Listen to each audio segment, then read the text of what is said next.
बाद अब एक और किरदार का भी जिक्र हो रहा है और यह किरदार है मोनालिसा दास। इन पर भी ईडी की तलवार लटक रही है, यह बताया जा रहा है।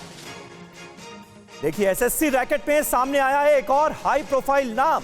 सोर्सेस के हवाले से यह अहम जानकारी, पार्थ चैटर्जी की करीबी मानी जाती हैं मोनालिसा दास, और मोनालिसा पर पीएचडी करने में गड़बड़ी के भी आरोप लगे हैं। मोनालिसा दास के 10 फ्लैट्स की मालकिन होने का दावा किया जा रहा है और मोनालिसा के बारे में भी यह जानकारी सामने आ रही है कि वो पार्थ की करीबी थी और मुमकिन है, यानी शक ये है, आरोप ये उनके ऊपर है कि उन्होंने पार्थ चैटर्जी के पद का इस्तेमाल करते हुए, यानी उनसे अपने क्लोज एसोसिएशन का इस्तेमाल करते हुए बहुत कुछ ऐसा किया है जो कि गलत था।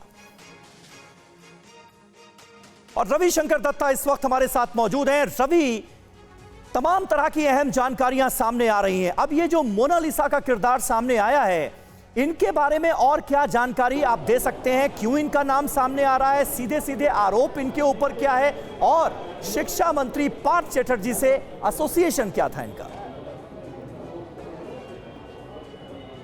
देखिए, मोनालिसा दास के बारे में ये मैं कह सकता हूं क्योंकि मैं बहुत अच्छी तरह जानता हूं। 2013 साल से इनका नाम सामने आया है, क्योंकि 2013 साल में मोनालिसा दास जब पोइलान कॉलेज में एसोसिएट लेक्चरर थे, तब उनका पीएचडी नहीं हुआ था। लेकिन उनके खिलाफ मूल जो आरोप है कि अपना पीएचडी पैनल उन्होंने खुद चुना था।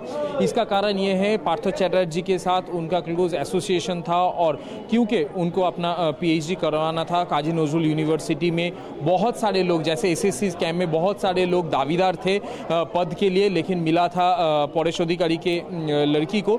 सेम उसी तरह गुरुदास कॉलेज के जो अप्लायर थे, जो कि कॉलेज प्रोफेसर थे, उन्होंने ये पीएचडी के लिए यहाँ पे अप्लाई किया था, लेकिन मिला था मोनालिसा को। यानी रवि, ये अलग मामला है ना।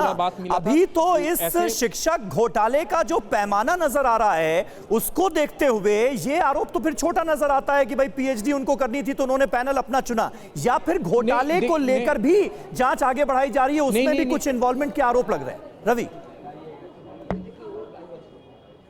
देखिए बिल्कुल ये छोटा नहीं है, क्योंकि अभी जो घोटाला के बात हो रहा है, ये स्कूल सर्विस कमीशन को लेके हो रहा है, और जिसका जिक्र मैं कर रहा हूँ ये कॉलेज सर्विस कमीशन को लेके हो रहा है। हाँ। सिर्फ ये एक केस नहीं, और पार्थ चैटर्जी का हाई प्रोफाइल, उनका जो प्रोफाइल है उसको यूज करते हुए जिस कदर मोनालिसा ने अपना पद का इस्तेमाल किया और उन्होंने पीएचडी हासिल की गलत तरीके से, बाकी लोगों को यहाँ पे चांस नहीं मिला पीएचडी करने का। और अब ईडी उनके अब उसके बाद पार्थ चैटर्जी से उनका एसोसिएशन बड़ा, जिस कदर आप बात कर रहे हैं अर्पिता नागतला उदयन संघो जो पूजा था, उसका पोस्टर गर्ल थी वो, वहां पे वो खुद दुर्गा सजी थी, लगातार उनके साथ उनका एसोसिएशन था। अब मोनालिसा का नाम सामने आ रहा है, कहा यह जा रहा है मोनालिसा का नाम पे 16 से 17 ऐसे जमीन है जो कि बेआईनी है और वो उनका मालकिन है। रविशंकर, अभी बहुत बड़े बड़े मामले सामने आने वाले हैं, बहुत बड़े बड़े खुलासे होने वाले हैं, आप हमारे साथ बने रहिए।